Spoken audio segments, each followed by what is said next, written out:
in strategy, yes, in changes in the organization, recruitment, talent acquisition. I'm really big on human capital, and I'm grateful for the opportunity under this particular platform by the very awesome Dr. Oluyemi Adeosun, who has given us this opportunity to, speak to us. Okay, so today we are going to be talking about workplace well-being. What well-being? I know, when we talk about this, when we mention well-being, our minds will first go to, oh, health. I mean, employees are fine. So why are we talking about health? But just give me a minute to share my screen. I think I'm sharing already. I'll just put it in slideshow, then we'll kick start. Okay, workplace well-being. All right, so I'll start by talking about a scenario, that happened I think that was last year that it happened, where an employee that is doing totally fine, a top performer, came into the office, and then another employee on another team, of which they do not work together, also came into the office. And then while they were working, together, they collided, and, they moved, they adjusted. And then as the other employee went to sit down, the other employee texted the other person on Slack. I don't know, a lot of us should be familiar with the collaboration tool called Slack, right? That's the official communication tool for that particular company. So this employee texted the other employee. So just to put it in context, we have male and we have female. So the female one texted the male one and said, if I come across you again in this company, that will be the end of it. Right? I'm just paraphrasing now, but that's like the long and short of what she said. So that led to a lot of investigation, because this particular person that received the text walked into the HR team and was like, this is the message I got from this person. I don't know her before. We just see in the office. We're in different teams. We just see in the office and we say hi, hi, and everybody goes. And then today I saw her. We were walking past each other, and boom, I'm getting the text message, right? And so we had to investigate. This particular employee that actually sent in that message is a top performer, right? So we had to investigate what was going on. Eventually, we found out that she was dealing with a lot of mental issues, right? So we had to implement plans for this employee that had mental issues to take care of our well-being, and of course, the employee that something happens to. So I want us to put this into perspective to say, when you're trying to mitigate issues around this, or you're trying to work around things like this, don't just think of one side. Don't just look at one perspective. Think of another perspective. Think of the receiver, right? Think of the receiver and think of the other person that this thing is happening to. So, all right, so let's dive deep into it. Just give me 1 minute. Share.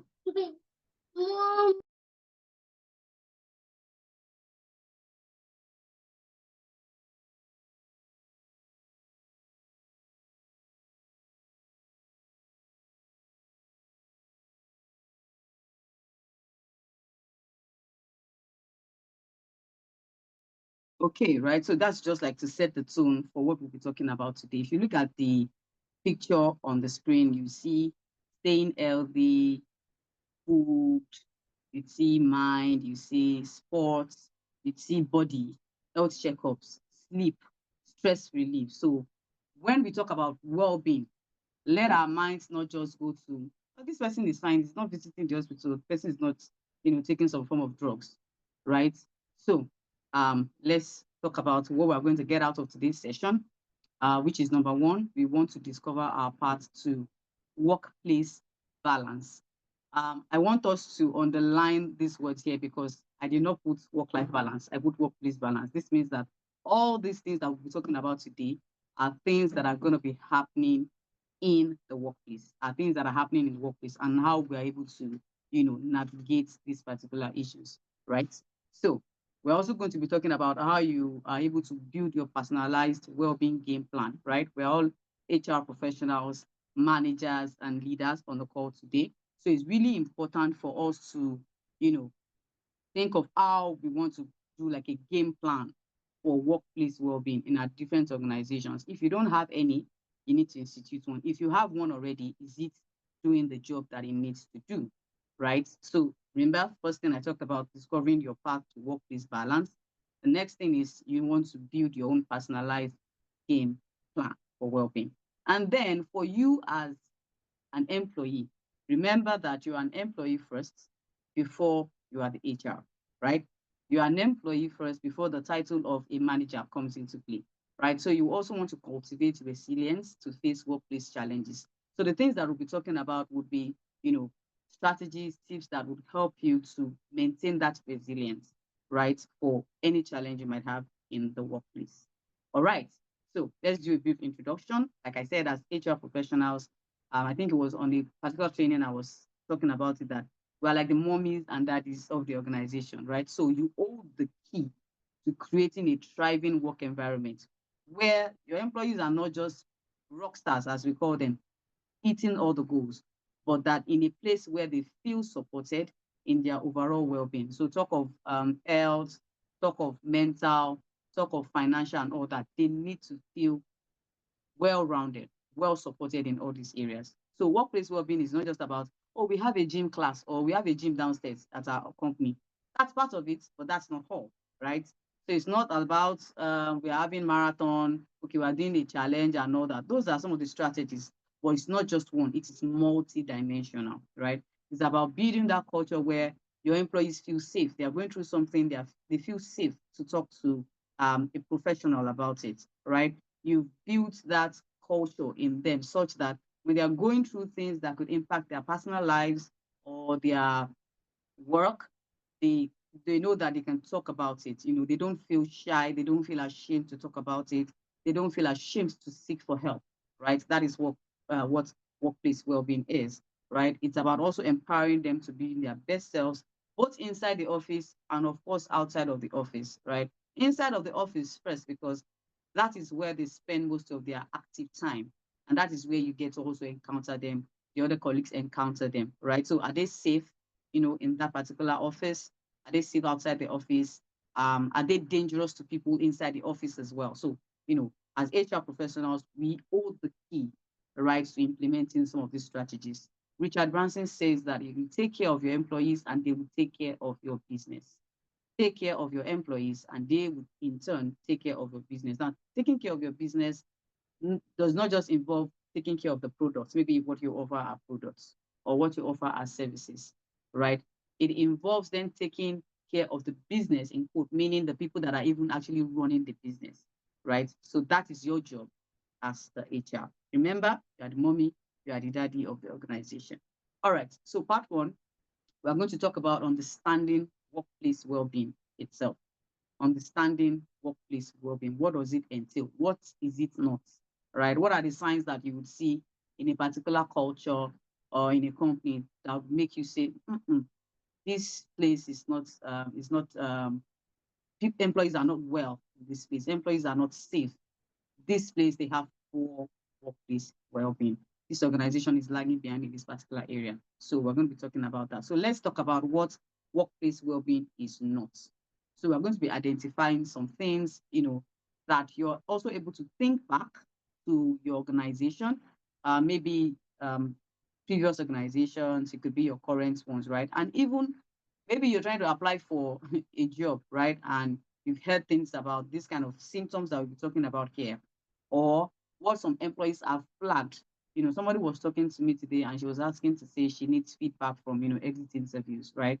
So you as the HR, right? You as a manager, when you look at feedback like this, like maybe exit interviews or employee pulse surveys, are you able to detect that, oh, we're lagging behind in this particular area in terms of well-being, right? So let's look at the signs of poor workplace well-being.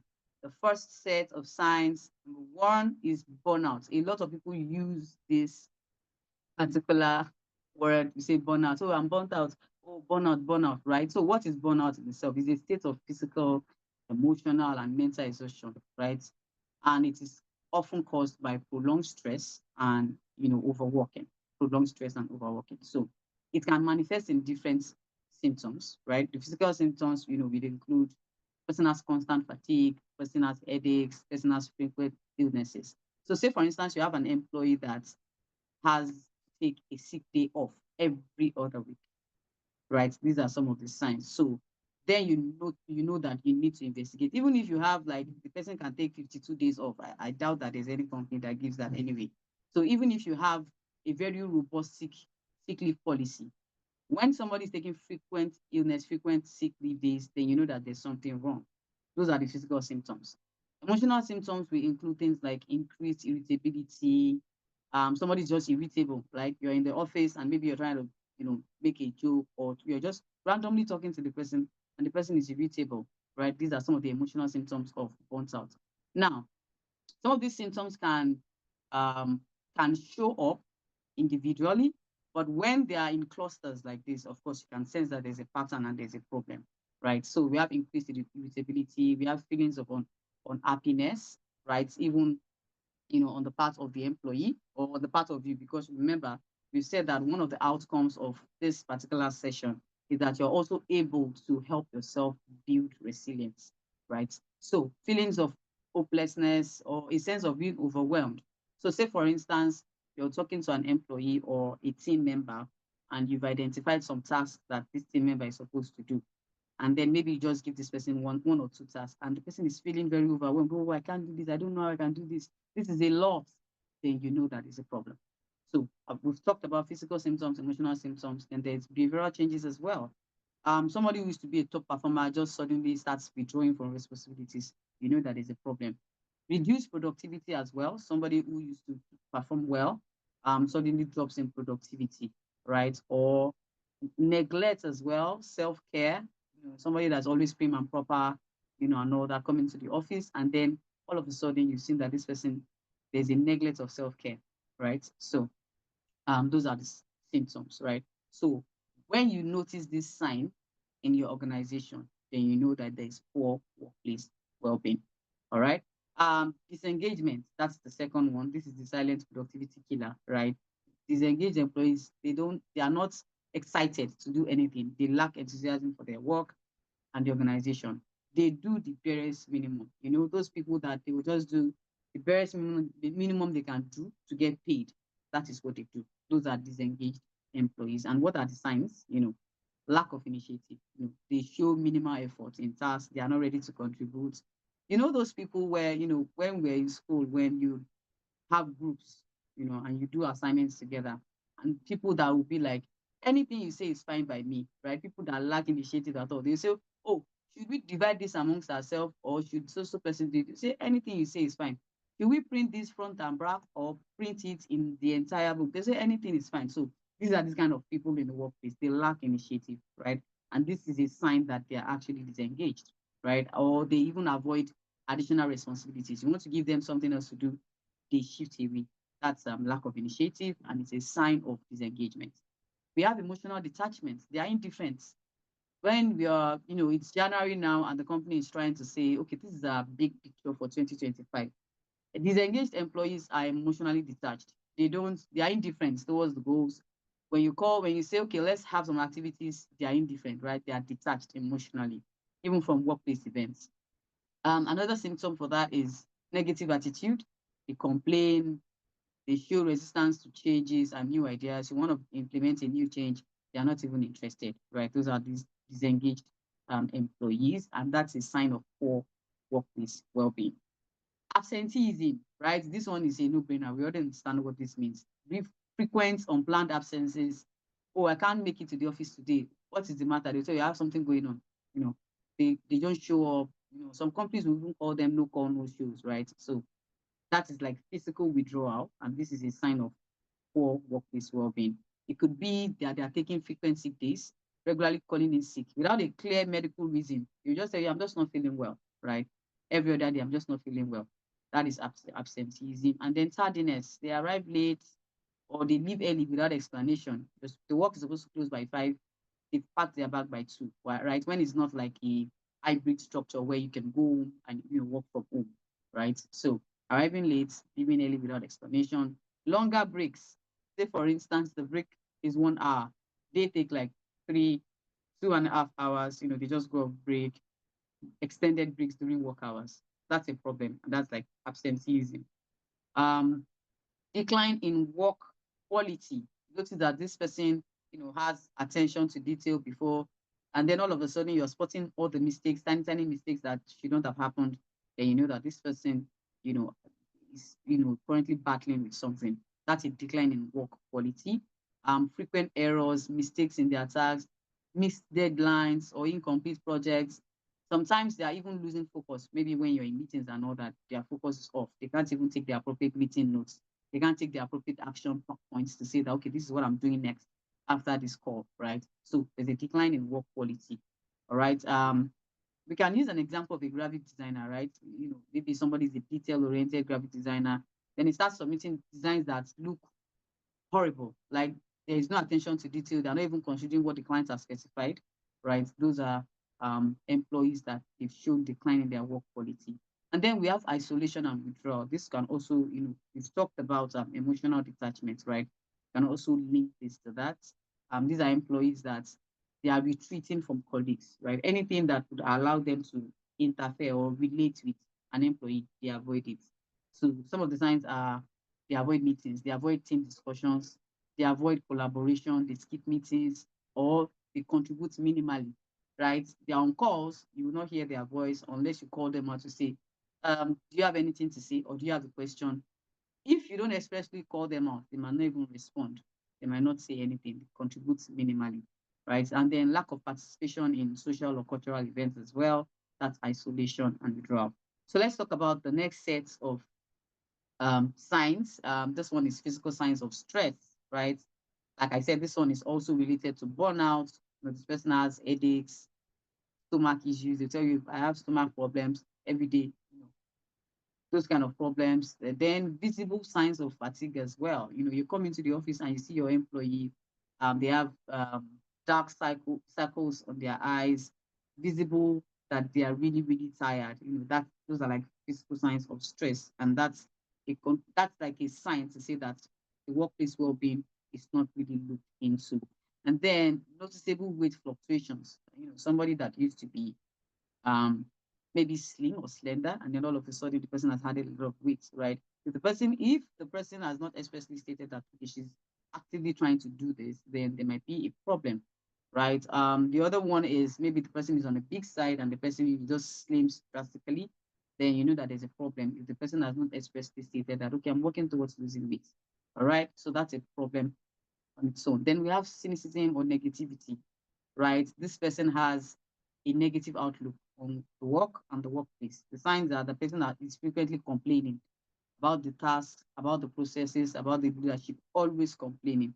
Give the person something to do, the person is always complaining. Expressing skepticism about organizational goals. Maybe it's January and companies have identified to say this is a goal for this year, and this person is always expressing negativity. We can never achieve this. How do we intend to achieve this and all that? So instead of contributing to the success, right? No matter what the person is doing, right? Contributing to the success, tying into the bigger picture, this person is always busy making negative comments about the goals or about the changes. Then another sign for this is making sarcastic or pessimistic comments during discussions, right? Yeah. So for instance, now you're on a call and a manager is telling you, okay, these are new initiatives, and then the employee is like, why bother? Oh, I don't think this would work. Instead of saying, well, this might have some so blockers. These are the ways to mitigate them, or these are what I recommend, right? This person will just say it won't work anyway, or why bother, right? And then risk taking, reckless behavior. I want to also talk about the fact that this also speaks to companies that safety is really important to them. Say, for instance, manufacturing companies, FMCGs, right? Companies that maybe you produce paints or you have to work on story buildings, you have to use ladders, you have to use a lot of things. So when you see an employee that is engaging in unhealthy or risky behaviors, that's a problem because the person might actually be engaging in these unhealthy behaviors as a coping mechanism for something he or she is going through, right? It could be ignoring workplace safety protocols. You're supposed to use I don't know what they call it, maybe a scaffold or ladder for something, and then the employee does not use it, or you're supposed to use a glove to do something, this employee does not use it, just blatantly ignoring workplace safety protocols, that's a problem, right? That's risk taking or reckless behavior. Then engaging in impulsive or erratic actions, right? Say, for instance, the person starts taking shortcuts, with machinery, disregarding safety guidelines. You're supposed to click on so thing to arrive at what you want to do, and then you just go straight to click the third thing in the line, right? That is impulsive, that is erratic, and that's like reckless behavior. And then the last one is difficulty making decisions. Stress can make it difficult for people to make decisions. Poor mental health as well. The signs can be second guessing. If this person is always second guessing, the person is very indecisive, the person is struggling to focus on their priorities, the person is overwhelmed by, even if it's a simple problem, then the person sees it as a very big problem, right? So these are signs of, poor workplace well-being. So great, we've talked about all the signs, and I hope that as we go on this session, in retrospect, you're able to think about your previous organization, current one where you are, or maybe even the next one. Think about all these things and say, oh, where you identify all these things, and you know that, there's poor workplace well-being right there and then. All right, so we've talked about what workplace well-being is not. Now let's go into the importance of workplace well-being and what it is, right? And what it is. Workplace well-being, we need to take it serious because employee happiness means staying in power. As an employee, as an HR personnel rather, what that means for us is retention. When an employee feels cared for, they are more likely to stick around because if you are an HR person or a manager or a leader and you champion well-being issues, you are creating an environment where your employees will want to stay, right? You are saving your company the time, the costs, the resources of constant recruitment because happy employees are loyal employees, so they will stick with you. So that's like one of the importance of workplace well-being. That's why we need to take it seriously. Well-being equals supercharged productivity. A healthy workforce is a productive workforce. If you prioritize well-being, you can help your employees to stay focused, right? They're always excited. They are always ready to crush their tasks. Employees who are mentally and physically well, they perform better, they get more done, and they win all around. So well-being equals supercharged productivity. If your employee, they are all round, well, then productivity would definitely shoot up, right? Less sick days, more yes days. That's another importance, right? We've talked about burnout, talked about stress. All those things will lead to more sick days and absenteeism, right? But if you promote workplace well-being, you can reduce these issues, right? Just ensure that your employees are more present, right? Okay. Um, Another importance is you're fostering better workplace vibes, right? If you care for your people, you're thriving on good vibes, you are, let me not use vibes now, let me use culture, right? You're promoting a positive work culture, you're promoting better communication, stronger relationships, and a team spirit, which makes coming to work enjoyable. Have you ever worked in a place where when you wake up in the morning and you open your eyes, you just realize, oh my God, today is a work day, I have to go to work again. You know, there is no workplace. The vibes in that particular environment is not good. That's why we don't feel the team spirit. You don't feel going to work enjoyable, even if the work is difficult, right? Another importance is that you're boosting your employer reputation. Companies that invest in their employee well-being, they stand out, right, as the place to work. HR professionals, you have the chance because you're like in the better position to ensure that your company shines by offering, whether it is health focused benefits, whether you're offering something like a flex hours, supportive environment, right? You're boosting your employer reputation because even if your employees have to go, they are talking to the next person. Some people that are trying to recruit, they are talking to people that are in your company, right? To connect with them on LinkedIn and say, I've applied to this particular job role in this your company. Is how is the vibe? How is the culture like, right? And your employees will be the one to tell them, oh, please, if you have a better job, please stay where you are. Don't even come, right? So you're boosting your employer reputation because your employer branding then shines out because of how you've handled workplace well-being. And of course, like I mentioned before, poor workplace well-being will lead to people taking risks, reckless behavior, right? So if you have good workplace well-being, then you are proactive about their health, whether it is their mental health, whether it is, ensuring that they have a safe environment, that means that there's no risk, right? Okay, so let's go into workplace well-being offer. On my screen now, you can see what we have. So workplace well-being has all these components. It is multi-dimensional, right? So we have mental, we have social, we have financial, we have physical. I know some of us might be wondering, why do we have financial debt? Our own is just to pay them their salary and good. No, it goes, more than that, right? So these are the components, right? So like I said, workplace well-being is a multi-dimensional concept. It ensures that employees feel supported across the various aspects of their lives. So you can see mentally, your employees must feel supported. Physically, they must feel supported. Socially and financially, they must be supported, right? So let's pick the first one, which is physical. I'm picking that as the first because it's the most obvious, right? So physical health will affect energy levels, right? If your employee is not feeling fine, then the energy is down. It will affect their focus, it will affect their resilience. A healthy body directly impacts an employee's ability to perform effectively. So, what are the strategies to ensuring that your employees are well grounded physically, in that foundation of well-being? First one, which is one thing that we mentioned, that's not the only thing. We talked about fitness programs, right? So you can offer gym memberships, you can offer on-site exercise classes. There are some companies where they realize that even if you do subscription for your employees, some of them will not visit the gym in months, right? So they discovered that they could just have like a small place in the organization where people can go and then do exercises, and all that, take exercise classes. Fitness challenges as well. That's like under the fitness program section. Then ergonomic workspaces. As we go along, we'll still talk about all of these tools to use, right? But I'll just touch on it a bit here. Ergonomic workspaces. Your work environment. Are you certain that it is, you know, it will help your employees to perform better?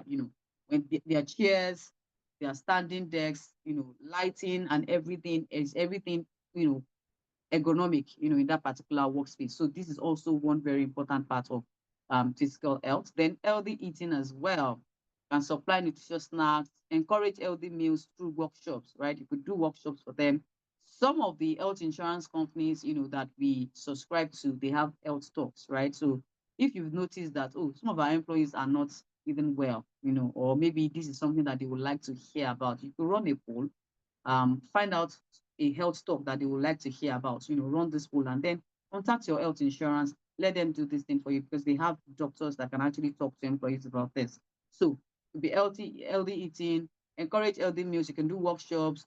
You can even offer them discounts. If you notice that there's a restaurant that they offer healthy meals, you can offer them discounts, just to patronize this restaurant. So it could be like a partnership between your organization and that particular restaurant. So that's also a step to take. And then preventative care. Like I said, we can have these health talks, right? Such that even an employee that the sickness has not really shown, has not surfaced, the person can easily detect based on the things that the doctor is saying, based on, okay, these are some of the symptoms. If you have diabetes, these are some of the symptoms and all that. The person can begin to think to say, oh, maybe this is one thing that I'm doing and I'm not doing right. Or maybe this is what will happen to me if I keep on doing this, right? You could promote regular checkups as well. The impact of having healthier employees, is that they are less likely to miss work. Like we talked about absenteeism, right? And then they are more likely to be engaged, to be productive, right? Because the energy level is up there, right? It's not down. They are not sick. They are not just some people. Anytime you talk to them in the office, they just say, "Oh, I just managed to come to the office. I'm not feeling fine." The person that managed to come to the office, obviously, that the work for that day would not be quality work, or the person might be slow for that day because the energy level is down, right? So, yeah, that's for physical health. Let's go to mental, right? Which is what some people would think about when we talk about, oh, workplace well-being. A lot of people also relate it to mental instead of physical, forgetting the fact that it is multi-dimensional, right?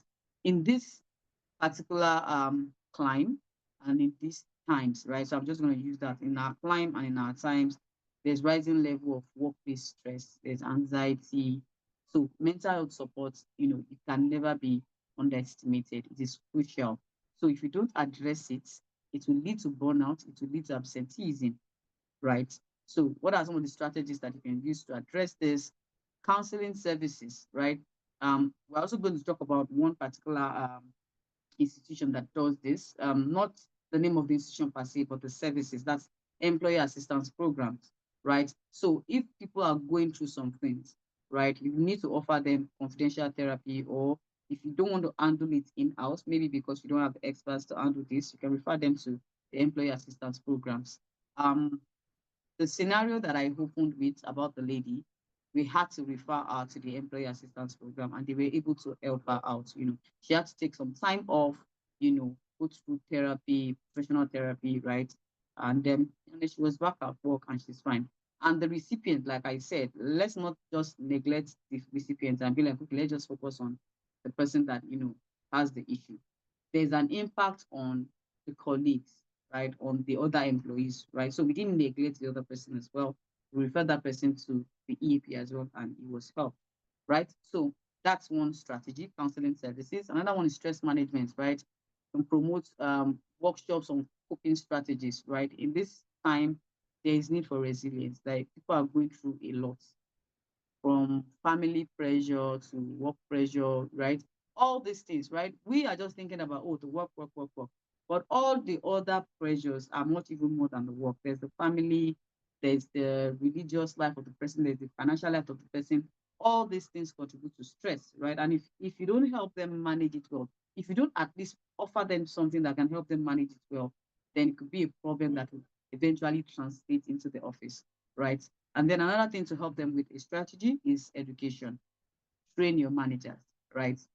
I know I mentioned that HR, you are the mommy and daddy, right? But if you don't train, your managers to recognize and address these mental health concerns, you yourself, you get burnt out because you keep having all these issues come to you. So train your managers to recognize these issues, to address them as well. All right. So employees with strong mental health, they are more innovative, they are more focused, and they are more likely to collaborate. And yeah, so, and remember, I think there was a training we talked about collaboration, right? So if you collaborate well, then you definitely get to your destination faster. Okay. Um, so I've talked about physical, I've talked about mental. So let's talk about social, right? Social connections and workplace culture. That's like the heartbeat of well-being, right? Because like we said, some of the signs of a poor workplace well-being is when the employee has even withdrawn. The employee does not want to have meetings, does not want to talk to anybody, does not want to attend any social gathering, does not speak up in meetings, does not collaborate. So all these are embedded in, social connections, right? So a strong sense of belonging fosters collaboration, it fosters trust, it fosters job satisfaction, right? And then positive relationship at work, create a supportive and inclusive environment. So let's talk about some of the strategies that we can use to ensure that our employees are well connected. They collaborate better, even in the workplace, right? The first one here, please give me a minute. The first one here is flexible work arrangements. Flexible work arrangement. I know when we talk about this, a lot of people like, we are past the age of COVID-19, we are past that particular era. So let everybody come back to the office, right? But the truth of the matter is, what COVID-19 has taught a lot of organizations is the fact that um, for a lot of employees, for let's say top performance, right? It doesn't matter where they work from. They can work from home, they can work from the office, they're still productive, right? That's for people that are actually top performance. Then there are some set of people that if they don't come into the office, they don't feel like they are working, right? I don't want to mention some of the generations that we've attributed this to, right? There are some, people that when they don't come into the office and they're at home working from home, then they don't feel like they're working, right? Because they are not in that space. So you as an employee, as an HR manager or HR professional in that organization, if your organization has this remote plans, whether it's hybrid and all that, then you'll be able to, structure your workplace towards that. I'm not talking about places where you have strictly on site. If you have strictly on site, that's also totally fine, and that's the way you handle things in your organization, right? But I'm saying that even if you have like a remote work culture, whether it is hybrid or not, you need to discover some of these people, right? You could run surveys, you could do like a performance survey to just survey people that are, more productive at home, or people that are more productive in the office and all that. So that's one strategy to use for flexible working. You could also do Team building activities, right? Um, Regular events like retreats. I know a lot of us like that because most times this is done during December period, right? So regular events like retreats, like happy hours, could be happy hour Friday, could be volunteer days and all that. So yeah. Another one is inclusive practices, right? You can celebrate cultural events, inclusive policies, events that matter to your employees. So you also need to think about the demography of your company, right? Are they all maybe a particular generation? Maybe they are all Gen Zs, or maybe the average age is 30 or 45, right? So you need to discover what makes this particular set of people, what makes this particular generation tick, and just include those practices. Recognition programs as well, right? Acknowledge achievements publicly, right? It's okay to say, oh, ah, Isola, I love this work that you did, maybe via text or something, but also acknowledge these achievements publicly, recognize people, right? And also encourage peer recognition, right? When a team has worked on something, you don't just acknowledge the person that submitted it or the person that seems to be prominent. You recognize the team, so recognition programs, then open communication, foster transparency and open dialogue through feedback channels. It could be also town halls. It could be anonymous surveys and all that, right? So if there's an open line of communication, then employees will feel more connected, they'll feel more valued, and motivated to slightly stay in the organization. All right. So let's talk about the financial aspect. Like I said, I know that when a lot of us will see financial, we'll be like, oh, it's not just to pay them their salaries, right? But the truth of the matter is there's a lot you can do aside from just paying salaries, aside from just ensuring that, oh, their pension is paid, everything is, their taxes are being deducted, everything is fine. No. Financial stress can impact mental health. It can impact physical health. It can reduce focus and productivity at work. So you're doing yourself a great disservice if you know it, right? So some of the strategies you can implement, financial literacy programs, right? Um, there's an example I'd like to share in a company that I heard about that this employee kept on borrowing money from his team members, right? And they were giving it to him, right? As per my colleague. And at the end of the day, because he was using this money to gamble, right? He was using it to bet, and then he would lose this money. And then he would go back to his team members to support him, to help him. Even if he gets his salary today, before Friday, the salary is gone, right? So it became a problem, and these employees had to flag it to the HR, right? To say, what can we do? Can we deduct this money from his salary, right? Before his salary is his account, can we already remove this? We were like, no, we can't do that because that is clearly against the law. We can't do that, right? So financial literacy programs. So eventually we had to intervene, we had to do some literacy program, and then they had to just give some sort of authority to his mom, to just sort out that particular issue. But the point I'm driving at is that you can do much more than just paying salaries, right? So financial literacy programs, provide workshops on budgeting. Some employees need to know how to budget, right? Some employees need to know how to save, how to invest, right? So you could call upon um, uh, training institutions or even banks or even insurance companies that can, give these financial literacy programs to your employees, right? Budgeting, investing, retirement planning, all these kind of things are part of the financial literacy programs which you can offer to your employees. Then you have emergency assistance. This can also be something to look into in your organization.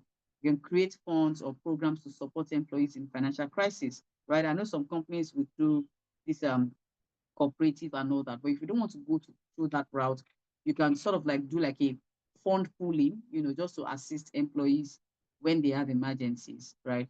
You can also do discounts or perks, partner with local businesses. Say, for instance, your employees get groceries, right? We all know that everybody gets groceries, right?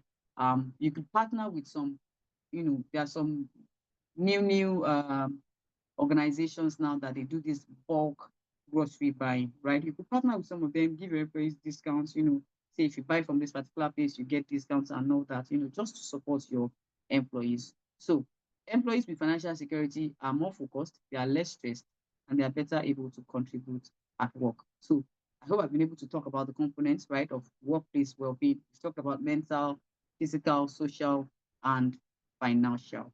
All right.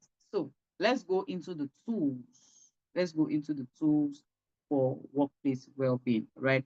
And this is where we'll talk about the ergonomics that I mentioned initially, right? So for physical well-being, we're talking about two set of tools, and then talk about the other components as well.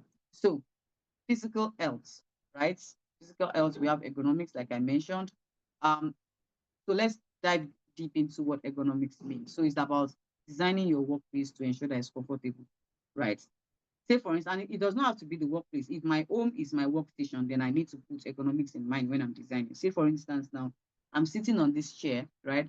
And it's not comfortable for me, right? What are the things I can do to make it comfortable? Am I going to get a new chair, or am I going to ensure that I put a pillow in my back just to support me, right? So ergonomics is all about designing your workspace to make sure that it is comfortable, it is safe, and it is efficient, so that you can work without stressing your body. Not that, okay, your employees come into the office and your chairs are such that when they sit 2 hours, they stress their whole body. When they stand up, they are feeling so stressed because maybe it's not comfortable enough and all that. So think of it as giving your employees the perfect work setup to avoid aches, to avoid pains, injuries, and all that, right? So when your desk, your chair, your keyboard, I'm also speaking to us right now.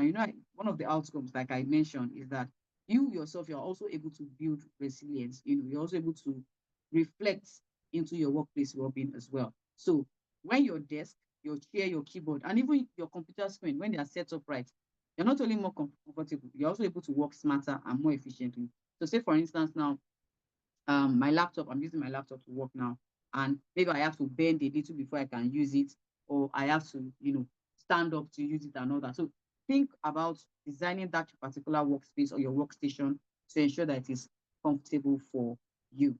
When it is designed with ergonomics in mind, you reduce you know, the risk of having back neck, neck, back pain, and all that, wrist injuries. Some of us, when we put our hands and we're typing for a long period of time, our wrists will start paining us, and even headaches as well. It's like giving your body a breakdown every time you sit down to work, because that your workspace is not designed, for work, right? Let me just give you some tips about ergonomics. Your chair is your friend, right? So make sure that the chair you're going to get supports your back. So let's also think in terms of our employees, right? When we go into the office tomorrow, look at some of the chairs that you use at the work, and begin to think about how to support your employees better regarding ergonomics, right? Make sure your chair supports your back, your feet can lie flat on the ground, and your knees are at a 90-degree angle, right? I'm going to take that again. Make sure that your chairs support your back, right?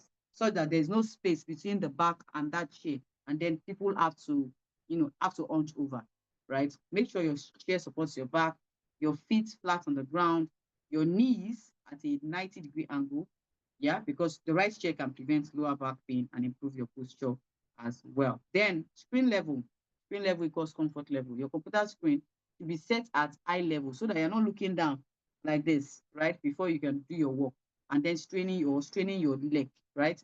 A tilted screen may sound cool, but it is a recipe for neck cramps, right?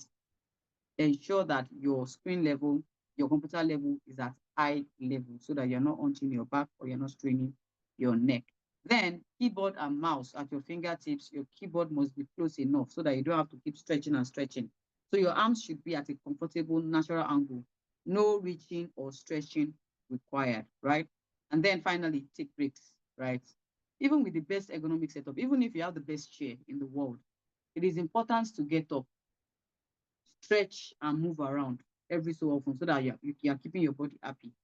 Realize that if you sit down for long, maybe for 2 hours at the stretch, 3 hours at the stretch, no standing up, no nothing, no exercise, then by the time you're not eventually standing up, you feel so tired, right? So make your body happy by taking breaks, right? This also relates to remote workers, right? Remote employees, we don't have access to traditional office setups, right? But you can still apply some of the economic principles. Ensure that your chair, invest in a chair that has lumbar support and adjustable, desks. I know that some companies also provide stipends for office furniture, but if your company does not do that, you can also still invest in that for yourself. Then screen placement, also ensure that your laptop is at eye level so that you're preventing neck strain. Then laptop stands as well, right? Or external monitors will also help you. Keyboard and mouse setup, all those lighting and all glare reduction, right? Just ensure that you're also helping yourself. Okay, so we talked about physical health, then and ergonomics. So the other one is physical activity. Sitting all day is a no-go, right? We like I said, no matter how comfortable, comfy your chair is, sitting too long can seriously hurt your health, right? So prolonged sitting is not just about getting stiff back or tired legs. It can lead to major health issues, right? Like obesity, can lead to back pain. It can even lead to heart problems, right? It's like your body's way of saying, hey, I need a break, right? So think of physical activity as your body's personal recharge button, right? It's like giving your brain a little break too. When you move around, you realize that it is easier to think clearly, solve some problems, and stay sharp, right? So when you walk for a while, just take a walk, stand around, walk around and all that. You can take desk stretches, you can take walking meetings. When you have a meeting, you can walk around, just ensure if you're working in the office, ensure that you're not disturbing people, please. But if you're at home, just take a walk and all that. Then you can take a dance break, right? Put on your favorite song and take a mini dance break. It's just like exercising yourself, especially when really don't have the time to register for all these gym classes and all. So that break I'm talking about, it could be micro breaks, right? It could be 2 to 5 minute break every 30 minutes to stand or every 60 minutes to stand, stretch and walk around, right? So stretching exercises as an HR or maybe somebody that can help you do that. You can provide guides or videos for simple stretches that your employees can do at their desk, right? So there are some stretches, some exercises they can do at their desk. You can show them videos of this. Work and talk meetings, I've mentioned that as well. Then office design and then wearable devices as well. There's this is it iWatch or I don't know what the name is called now, wristwatch, that you have that tracks, monitors the heartbeats and all that, monitors, okay, if you've walked, daily step goals and all, right? So physical activity is a very important aspect of physical health. Sitting all day is a no-go, right? So some of the tools and programs you can use to promote physical activity: on-site fitness facilities, like I mentioned earlier, gyms, wellness rooms in the office. It could even be, supporting a nursing mother. You could have a nursing room, such that they are able to. Those are some of the things that you can do for your employees, just to ensure that they are all rounded, they are thinking straight, right? They're not thinking about, oh, how do I, take care of my baby? Where do I bring my baby? I know that some companies even have creches, right, in their organization. So these are some of the ways to include to ensure that your employees are all rounded. So I just digressed a bit into that. Yeah. Virtual fitness classes, right? Like I mentioned, health talks, it could be virtual as well. So you can offer your remote employees access to online workout sections. Like you can watch videos and then you guys can do the exercises together. Then wellness challenges. You can organize step count competitions to say, okay, let's say we get a 5,000 step, in a day, or I don't know how it's calculated now, in 2 days and no. Fitness goals and no. Then, actively commuting incentives. You could support cycling. Some people have, I think the other day I was, you know, driving along some place and I saw some people, cycling, right? They were cycling to work, right? But you really need to be careful about places where you do these things. So places in Lagos, you cannot do these things, right? So just be strategic and be rational about all these programs that you can implement. What these tools will do for you is that it will improve overall health for you. It will boost your productivity in your company, it will reduce stress, and it will promote long-term well-being. So that's physical health. So mental well-being, let's talk about some of the tools. Stress management, right? Stress management is a good tool for that. So like we said, stress can lead to burnout, can lead to reduced focus, emotional exhaustion, right? So these are some of the techniques that employees can use, right? Deep breathing, you know, it, it activates the parasympathetic nervous systems. It will reduce your stress. It will promote relaxation, right? When you breathe in deep, it will ensure that they are relaxed. So you can encourage your employees to take slow, deep breaths. There's this one that somebody taught us about. You inhale for 4 counts, you hold it for 4 counts, and then you release it for 4 counts. So that's like 4 seconds each, right? Inhale for 4 counts, hold it for 4 counts, and then out for 4 counts, right? So these are some of breathing exercises you can do, especially when somebody is feeling overwhelmed and somebody is feeling, oh, how do I navigate this particular task? Oh, I have a deadline coming up right now. How do I do this, right? Somebody might just need to take a deep breath, right, and just relax, right? So yeah, it could be journaling. It can help your employee to process their emotions, right, before they even retort at somebody that has said something maybe that they perceive that is not good to them. If they journal this thing, just note it down. Then it will give them time to process their emotions. It will make them even reflect on their challenges. Say, okay, I'm going through this thing, and I write it down. I say, okay, how do I get to where I want to get to? How do I solve this thing? So journaling is very important. You can encourage them to even have gratitude lists, right? It's really difficult to picture yourself being successful when you don't hear it every day, or when you at the end of the month you don't hear, oh, these are the things you have done. These are the things you're successful in, or you've been able to achieve, as part of your performance calibration and appraisals and all that. But if your employees can journal it to say, okay, my employee said well done today, note it down, or something that they are grateful for. I've been able to do this. They just note it down. So creating gratitude lists, problem solving plans, and all that can help employees to face stress. So stress is a part of life, right?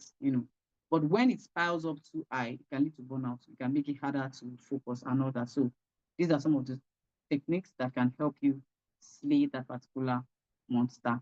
All right. I've mentioned deep breathing, journaling. You can also, laughter is a natural stress reliever. You can, encourage employees, to laugh and share something fun with them.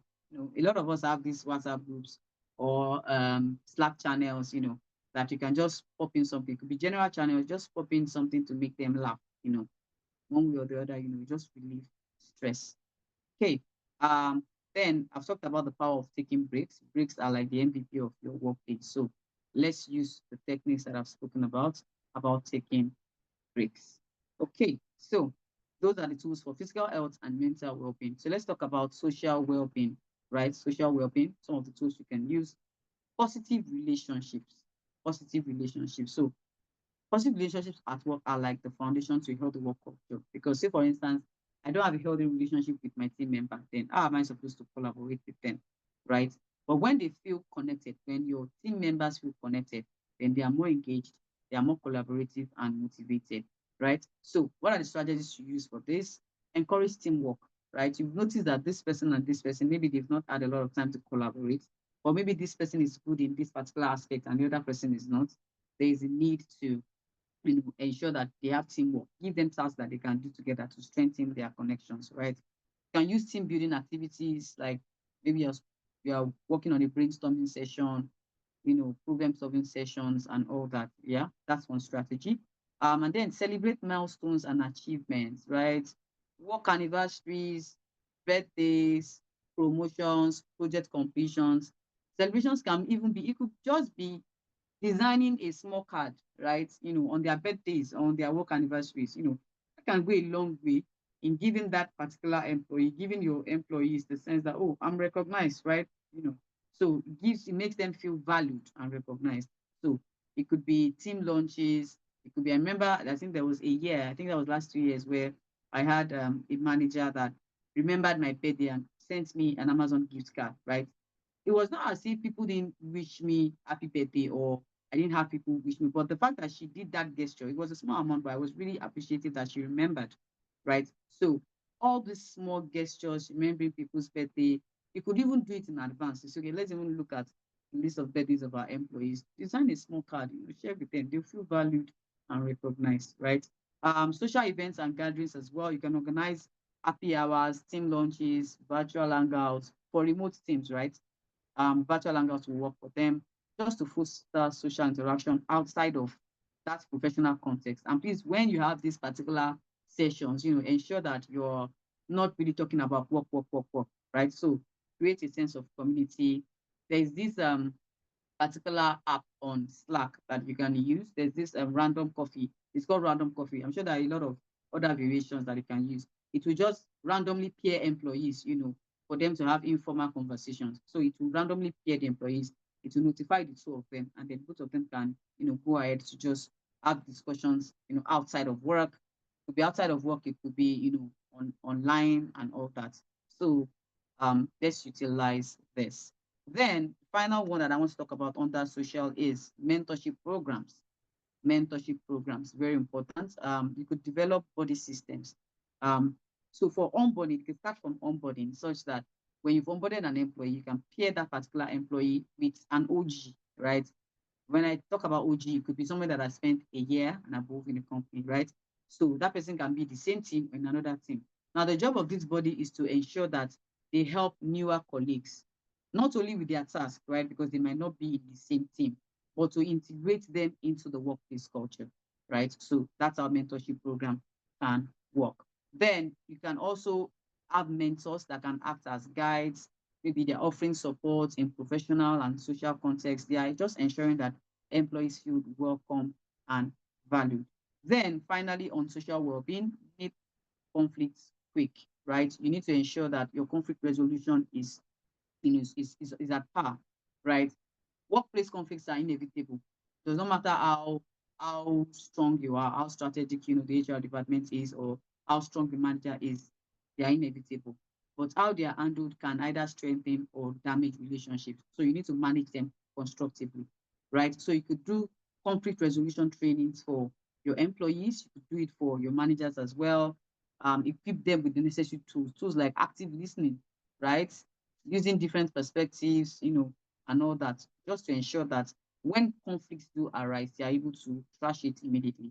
Then mediation services as well, you could establish a confidential procedure for where they can resolve their conflicts, you know, ensure that your employees know where to go to for help when they need it, right? They need to know where to report to or who to seek, when they need this kind of help. Then encourage open dialogue, right? Right? You can promote open door policy where your employees will feel safe, when they're approaching their managers or when they're even approaching you as the HR when they want to discuss conflicts or concerns before they like escalate it, right? They need to be safe. They need to feel safe enough to come to you, right? Foster a culture where feedback is given respectively and constructively, allowing your employees to voice their concerns without fear that, oh, somebody might retaliate against me or I might not get promoted because of this, all right? Another one is empathy and emotional intelligence training. A lot of managers need empathy. A lot of employees really need empathy because employees will eventually become managers, right? So offer training programs that will teach empathy, that will teach emotional intelligence, help your employees to understand the way they each feel, right, and their reactions, right? If you want to quickly resolve misunderstandings and tensions, you need to ensure that your employees are emotionally intelligent, right? Then encourage your managers to model empathetic behaviors, right? They should lead by example and they should demonstrate understanding during difficult conversations. So when they should not just be quick to, apply discipline, right? Without listening and understanding where that particular employee is coming from, right? And then the final one on this is zero tolerance for discrimination, zero tolerance for harassment, right? Because by the time you realize that maybe in your company there's some discrimination or there's harassment, and then people do not address this promptly. You don't nip it in the bud. Then social well-being is off, right? So conduct regular anti-bias training, regular anti-harassment training, regular anti-discrimination training, just to maintain a respectful and inclusive atmosphere. All right. So the final one is financial well-being, right? Like I said, financial literacy workshops, would ensure that your employees have access to financial planning workshops or even seminar. You can talk to them about topics like saving, like managing debts, like understanding retirement plans and all. So somebody messaged me, I think that was last 2 weeks now, and she was asking, oh, my pension, I've been getting alerts on my pension account. When can I withdraw it? Right? So you could see that this employee, needs some financial literacy, just explain to her to say, oh, this is the way this thing works.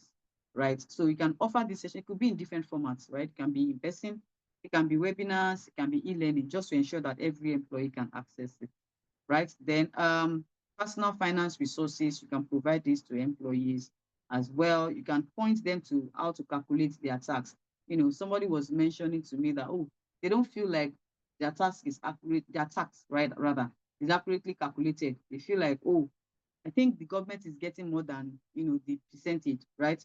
So you can point them to the resources that will explain to them that this is the way your tax, is being calculated. This is what is being withdrawn from your accounts, from your salaries, deducted from your salary as remittances for this, right? Then, of course, financial wellness programs as well and challenges. Encourage your employees to build healthy financial habits, right? Healthy financial habits, financial guidance, counseling, you know, all these things will help your employees. So these are the tools for promoting workplace well-being. And like I said, as a recap, we've talked about physical health, we mentioned ergonomics, physical activity, we talked about mental well-being, stress management, taking breaks, then social well-being, we talked about positive relationships, conflict resolution. Then lastly, financial well-being, we've talked about financial education, which is like the major aspect of that. And of course, encouraging your employees to build healthy financial habits. Okay, so we're moving to the last part, which is employee assistance programs, right? So we call them EAP for short. So employee assistance programs, what they do is like they provide a range of services that is designed to support your employees and their families in different aspects of their lives. So in cases where, because the people that work in these particular institutions, they are experts, right? Some of them are therapists, they've gone to school to learn about these things. They are professionals. They've gotten the right qualification and certification to work on this, right? So say, for instance, an employee comes with an issue. You are not able to solve it as an HR. You can definitely refer them to an institution that does this, right? So you are offering that employee assistance by referring them, to any of these company that does it. So they aim to provide immediate support, they reduce stress and enhance the overall health and performance of employees, right? So the employee assistance program can help you with mental health and emotional support. So can help you with crisis management, substance abuse support, legal and financial guidance as well. So for a company that I consult for, they have a third party employee assistance program where, when employees are going through issues, we refer them there. Their employees themselves are also able to book, a particular sessions with them, right? So you can also create an in-house team.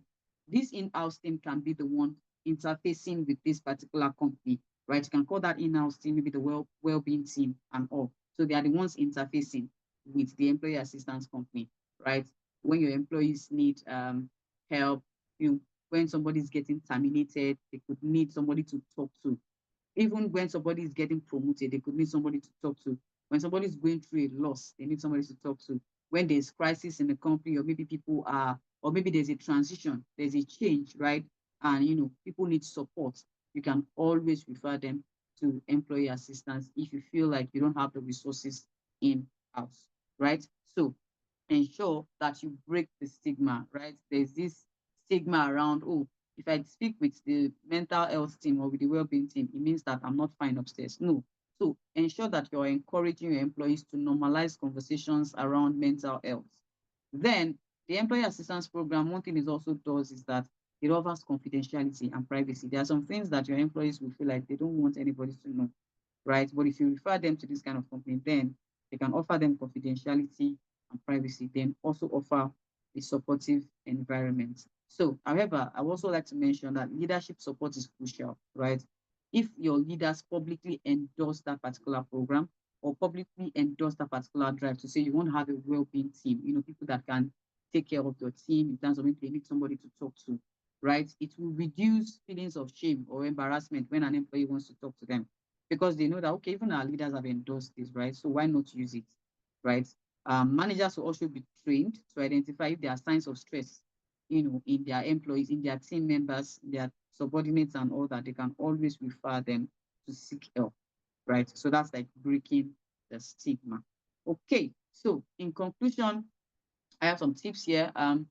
You need to build a supportive workplace culture, right? And that is what looking at workplace well-being holistically, that is what it will do for you. So let's not look at it in terms of just, oh, it's just about health, right? It's not only about, ensuring that you have HMOs, right? Just ensuring that people are getting paid, right? A supportive workplace culture would help. Then there's need for manager and peer support in promoting well-being. your manager has to be supportive. Even the peers has to be supportive, right? If somebody's going through something in your team, there's no room for stigma. There's no room for discrimination. There's no room for harassment, right? So manager and peer support is very important.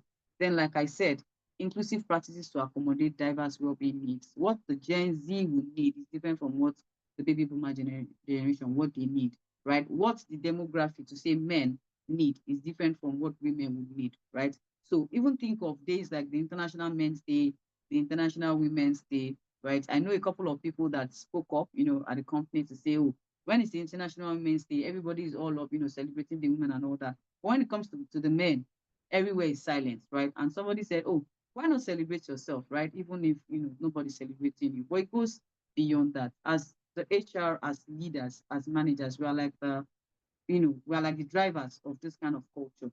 So don't segregate to say we're only celebrating one gender, you're not celebrating the other gender. Be inclusive, right? So celebrate these events. If you don't want to celebrate any of them, then it's totally fine, right? But don't just pick one, don't cherry pick, right? Celebrate, each gender, celebrate people in their on their days, on their birthdays. If somebody's getting promoted, spotlight them. Somebody's doing a good work, spotlight them every once in a while, right? So then open communication and psychological safety. Like I said, there needs to be open line of communication. Ensure that your employees understand that this is where I can go if I need help, right? If I'm seeking help, I can speak to this person, or I can reach out to say I need to talk to a professional, right? So build that supportive work environment for them. So I have an assignment, for us all. You have a company that is expanding quickly, right? And is attracting top talent. People want to come into the company. But as the HR, you are struggling to keep up. You don't have a well-being program in place. Some of your employees, one in particular, Sarah, is working so hard. She's pushing herself to the limits. She's hiding her stress, right? So that it doesn't look as if, oh, this lady is not even strong. She's weak, right? Then finally, she has a panic attack when she was presenting a critical presentation. You see, for instance, she's presenting in front of Bill Gates, or she's presenting, to investors, right? So she has a panic attack. She has to delay that major launch, and then that's cost your company time and money. Think about that. So this is what you get when you don't put well-being in mind, when you don't put it as a forefront, because if you take care of your employees, they in turn take care of your business. The other part of this assignment is that team leader James notices another employee, another person, Michael, that has been showing signs of burnout. Michael resigns, leading to increased recruitment costs and a setback in the company's ability to scale. So looking at all of these issues, you as the HR, as the manager, as the leader, how do you intend to curb these issues? How do you intend to ensure that it never happens again, or you can reduce it to the barest minimum? So that's your take home, and that is as we conclude this particular session today. I hope that I've been able to explain to you what workplace well-being is. So let's look at some of our takeaways. Well-being is not a perk, right? So when you post your job ads and you say, oh, perks of working here, we take your well-being seriously. No, it is not a perk, it is a priority. So you need to discover, because these strategies that I've listed that we've talked about, some of them are peculiar to different companies, right? There's no one size fits all, right? So you need to discover the actionable strategies for your own team. What you're going to do to enhance physical, mental, and social health for yourself and for your team, right? Another thing is your EAP is more than a safety net, which is the last thing we talked about. It is a springboard, right? So learn how to champion your employee assistance program, turn it into a very useful department such that your employees can tackle stress, they can tackle finances and personal growth issues with confidence. The last one, okay, this is not the last one. A healthy team is a productive team. I've mentioned that as well, right? A tailored well-being blueprint will help you, right? So all the strategies we've talked about today, you can look at the one that will work for your company or the one that will not work. Help your employees to achieve work-life balance. When your employees flourish, your organization will also flourish. There's this popular saying, culture eats strategy for breakfast. But what fuels the culture? It is well-being, right? So explore creative ways to build an environment of safety and positivity. Ensure that your managers, your leaders, they lead by example, right? They prioritize connection, trust, and support in everyday interactions. So leadership starts with listening and growth starts with action, right? I would like to end with that. Thank you everyone for joining the session today. We will now take questions now. So if we have questions, we can drop them in the chat box. Let's take questions now.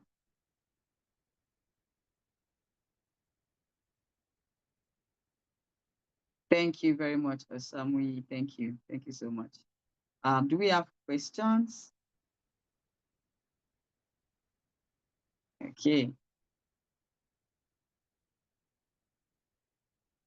Okay, I'll just wait for like 2 to 3 minutes so that we can, if you are still typing, so that we can take questions.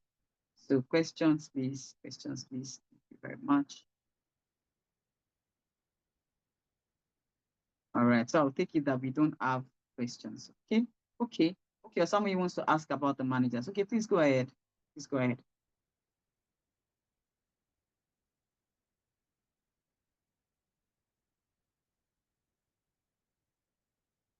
Okay, you can type it in the chat box.